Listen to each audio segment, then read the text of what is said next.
Greetings, humans, and welcome to your Thing of the Week podcast. My name is Dan. And I'm Tiarra. And we this week thought we would talk a little bit about Man of Steel and sort of maybe use that to talk about recent blockbusters in general, many of which seem to involve large glass buildings being smashed to bits.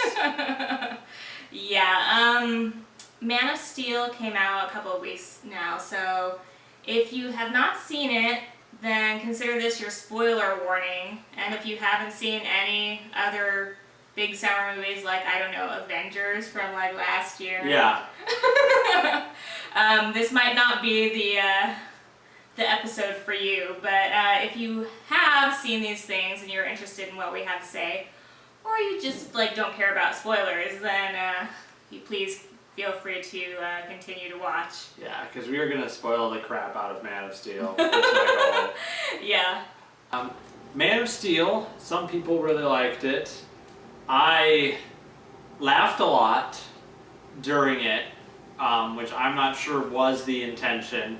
And then by the end was, shall we say, not on board by the end of it.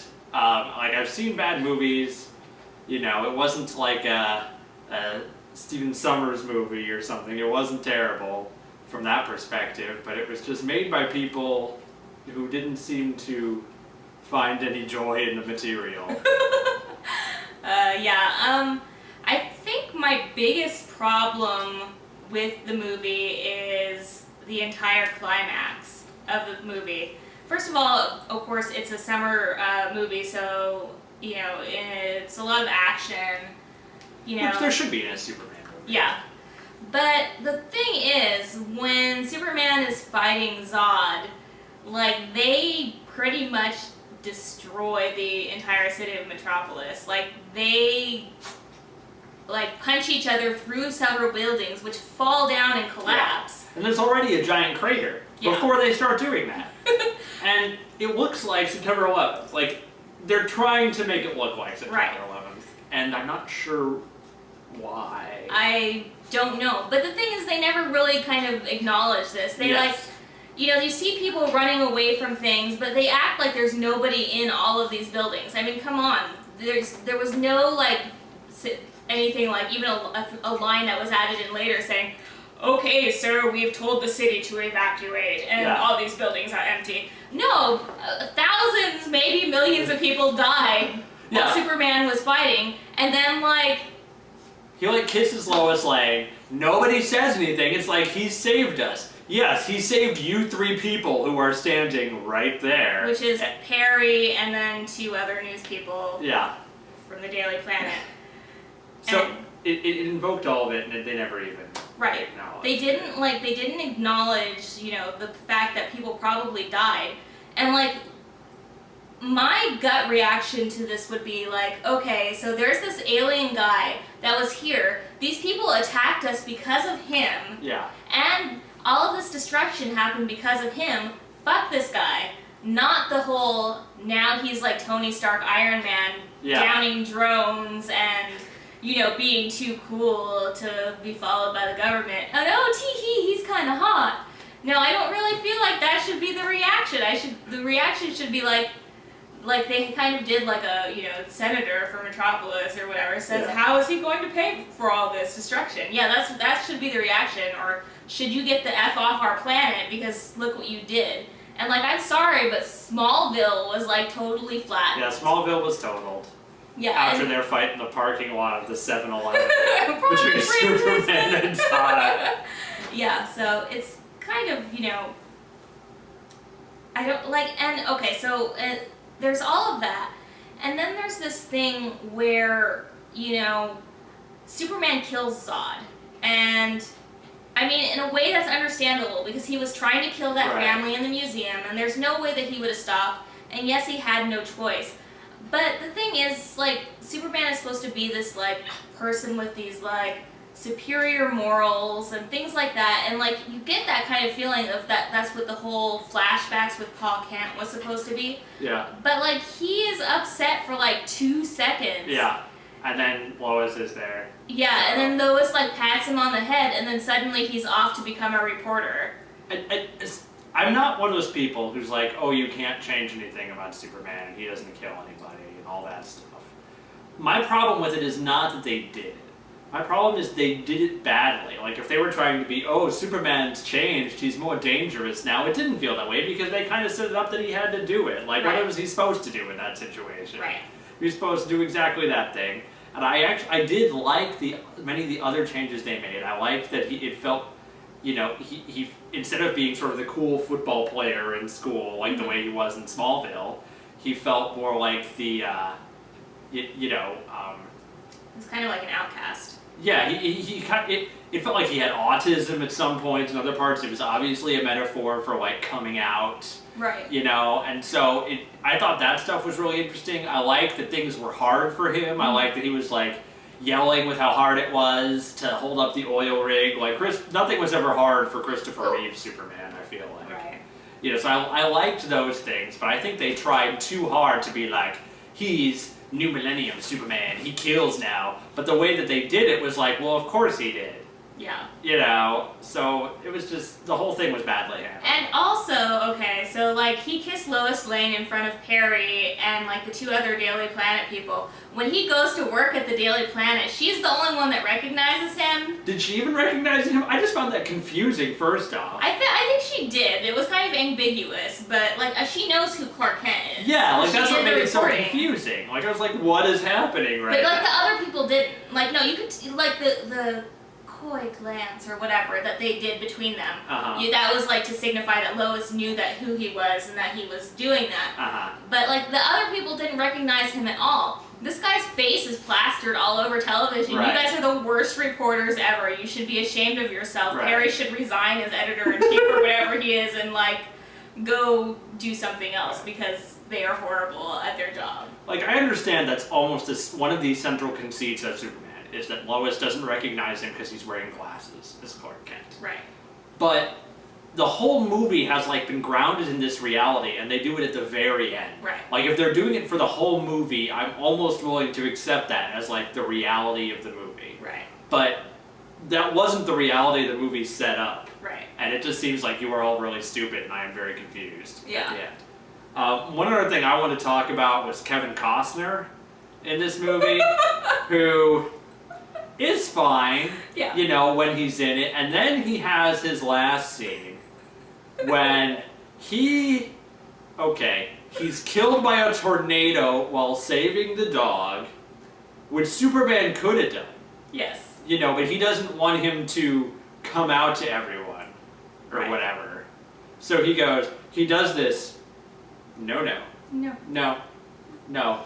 And it's supposed to be like heroic or something, and I cracked up in the movie theater. Like, I'm laughing just thinking about it. Kevin Costner, like, no, son, don't save me from the tornado that I could have fucking escaped anyways if I hadn't been going to save the stupid fucking dog, or if you had gone to save the dog because nobody was paying the fuck attention to it because there's a giant tornado.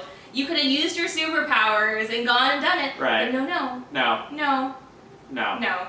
Also, it was like sudden tornado, and he just like floats. It's like the tornado comes and he's gone. It was just very. It was so random. And even when the scene started, I was like, "Are we really having another action sequence? Really, there's a tornado?" Like, there's some like normal action sequences in this movie that are pretty good, and then there's like 3 or 4 I feel like where you're like having the scene, and then you're suddenly like, "Wait, there's an action sequence here too? Yeah. Why?" You know, and that's what that one felt like. Right. And then Kevin Costner was dead. Yeah. Because of the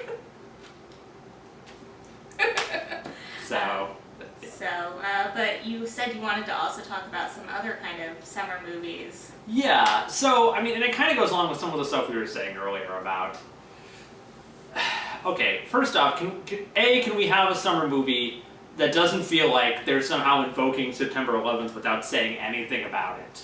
Okay? And B, can we have a summer movie that doesn't have, you know, isn't like darker or have the word dark in the title, like Star Trek Into Darkness, The Dark Knight Rises, Transformers Dark of the Moon. All of these have the word dark in the title because everything's so grim and all the buildings are falling down. Let's talk about some of these. Star Trek Into Darkness had a giant spaceship crashing into the city and all the buildings falling down, and then at the end we barely acknowledge it. And I mean, Avengers last year, which I really enjoyed, partly because they acknowledged the fact that this is what they were doing in some of their scenes, and also because they spent the whole time trying to protect the civilians, was the entire point. Right. Also had New York City being attacked by aliens and buildings falling down and people with stuff in their hair, you know, and Transformers Dark of the Moon was all Chicago and all the buildings falling down, and I just feel like we need a new plot for a summer blockbuster, and they just can't keep doing the same thing over and over again with varying degrees of success. Eventually I'm going to lose patience with it, and I think Man of Steel was where I lost patience with it. Right. It's just, I don't understand why every movie ends with huge amounts of destruction. I feel like the hero used to actually save the day, and now it's like they're taking their revenge for the terrible thing that they were unable to prevent. Right. And it's just like, why is that gritty realism? Like, I understand, like, everything is kind of like a whole America and, like, you know, we're fighting terrorists kind of thing, but I mean, like you said, there has to be a different way to kind of show that. And I mean, I understand there's like this whole dark, gritty thing going on, but I mean, you don't need that to tell a good story, and you don't need that to tell an action story. Yeah. You can find some other thing to do, like, I mean, like, like The Expendables is like just like a stupid action movie, but it's like fun to watch because it's, you know, it's just like, it's just action, and like, it's the point of it is to blow shit up and do things like that. Whereas, you know, when you're Superman and you're punching Zod through buildings, or, you know, you're Benedict Cumberbatch, like blowing up, you know, an entire, like an entire city. It just feels like it's too much, and it's too much of the same thing over and over again. And you know what? There was a whole War on Terror metaphor in Iron Man 3 too, which is pretty much the big blockbuster this summer that I liked so far. I'm usually like things, and I've been very hard on this year's summer movies. Yeah. Like Iron Man 3 is the only one I really, really enjoyed. Right. And that one at least had a different climax, but it still had like a War on Terror metaphor. But I think part of the reason it worked is they still kind of retained their sense of humor, despite the fact that there were buildings falling into the ocean. Yeah. So, I mean, I think that just sort of more in general, I have the sort of dark, gritty angle. I mean, you can have realism while still having, like, a sense of humor. Like, in real life, there are jokes. Yeah. You know? Like, I live in the real world, and people smile there sometimes. Right. Like, and I feel like Man of Steel is 2.5 hours long, and there's maybe 2 jokes in it. Right. You know, and it's just like, it's just so overbearing and I think that contributed to me cracking up about it. Yeah. Like, it was just like, it took itself so seriously, and Superman has an inherent element of silliness to it that, like, Batman doesn't even have. Like, Superman has, like, laser eyes. Yeah. Like there's a whole campaign about how does he shave, and in the comics that's how he shaves, by shooting his lasers at a mirror to, like, shave himself. Yeah. But I just like the whole, like, dark, gritty, super realistic thing always makes me think of, like,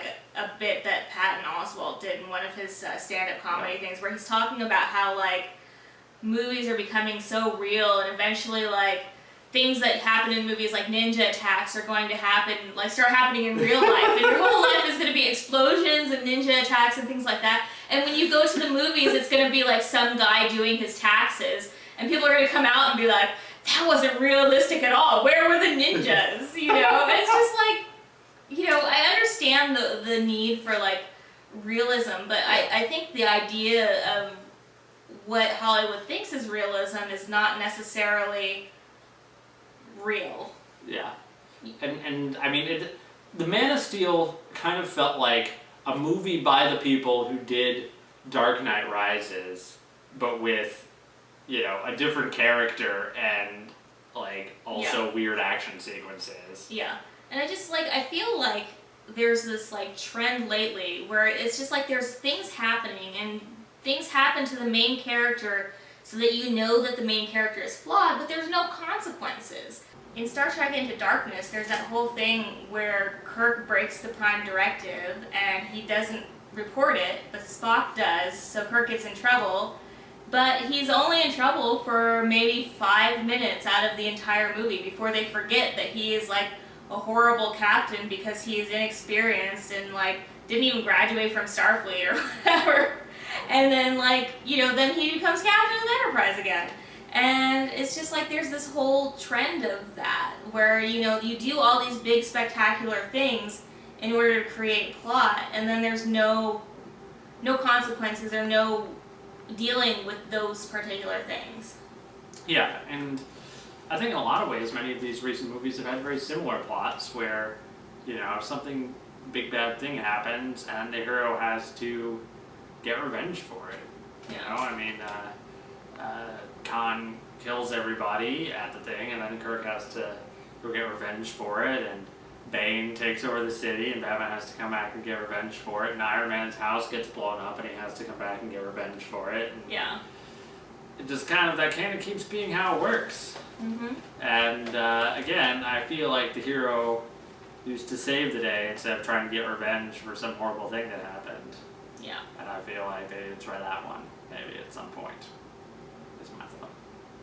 Could be. So, that's our thoughts on Man of Steel and other recent blockbusters. If you have any thoughts, we would love to hear them. And we will be back next week with your thing of the week for a week from now. So we'll see you then. Bye. Bye.